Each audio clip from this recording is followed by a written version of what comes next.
చేది నాన్న, చిరాగ్గా ఉంది నీతో నడవాలంటేనే. బతకలేక బడి పంతులు అని పంతులు ఉద్యోగం చేస్తున్నావు. నీతో పాటు చదువుకున్న వాళ్ళందరూ మంచిగా ఉద్యోగాల్లో సీట్లే మంచిగా సంపాదిస్తున్నారు. వాళ్ళ పిల్లలందరూ వెల్ సెటిల్డ్. మీకేమో చాలని జీతాలు. ఆ జీతాలతో మమ్మల్ని పెంచి పోషించలేక ఇగో ఇట్లా మధ్యతరగతి బతుకులు బతుకుతున్నాం. అంత చిరాగ్గా ఉంది. సార్ నమస్తే సార్. నేను సార్ మీ విద్యార్థి మీనాక్షిని. బాబు మా బాబే. బాబు మీరు ఎంత అదృష్టవంతులు. ఇట్లాంటి తండ్రి కడుపును పుట్టినందుకు చాలా గొప్పవారే. ఆ రోజు మీ నాన్నగారు మాకు చదువుతో పాటు గొప్ప సంస్కారం నేర్పించారు, గొప్ప విలువలు తెలియపరిచారు. కాబట్టే మేము ఈరోజు ఇంత స్థాయిలో ఉన్నాం బాబు. మాధవరావు గారండి, నమస్కారం సార్. మీరు అప్పుడు మీ స్కూల్ టైం అయిపోయిన తర్వాత మా బాబుకి లెక్కల ట్యూషన్ చెప్పారు సార్. ఇవాళ మా బాబు చాలా వృద్ధిలోకి వచ్చాడు సార్. బాగా డెవలప్ అయిపోయాడు సార్ మా బాబు. నమస్కారం సార్. బాబు మీ బాబా సార్? అవునమ్మా మా బాబు. బాబు ఇలాంటి తండ్రి కడుపులో పుట్టడం నీ అదృష్టం నాన్న. ఓకే సార్, నమస్తే సార్, వస్తాను. ఓకే. నమస్తే సార్. ఈ నెల 8వ తారీఖున ప్రోగ్రామ్కి మీరు వస్తున్నారు కదా? ఎందుకు రాకుండా ఉంటారే?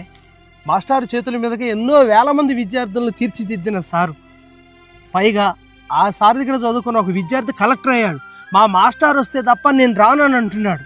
సార్ మీరు తప్పకుండా రావాలి సార్. అలాగే. వెళ్ళొస్తాం.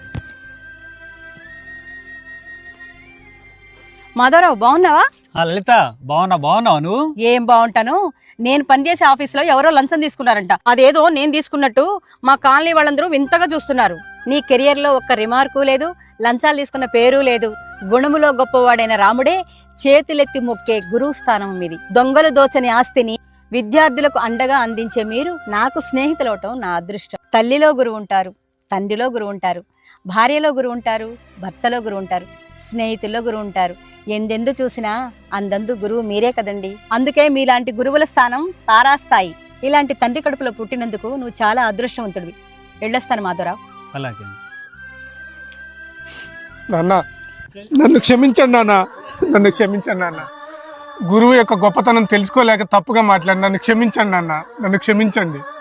ఈ తప్పు నువ్వు తెలుసుకున్నావు కదా, వెళ్దాం పదా. నిజంగా గురువుల స్థాయి తారాస్థాయే. ఆ స్థాయిని చేరుకోవటం వారికే సొంతం. ఈ కథ చూసిన తర్వాత వెంటనే మీ గురువులకి ఫోన్ చేస్తే మేము చాలా ఆనందంగా ఫీల్ అవుతాం. నేను కూడా వెంటనే మా టీచర్ గారికి కాల్ చేస్తాను. ఆమె భిక్షే ఈరోజు నా ఈ జీవితం.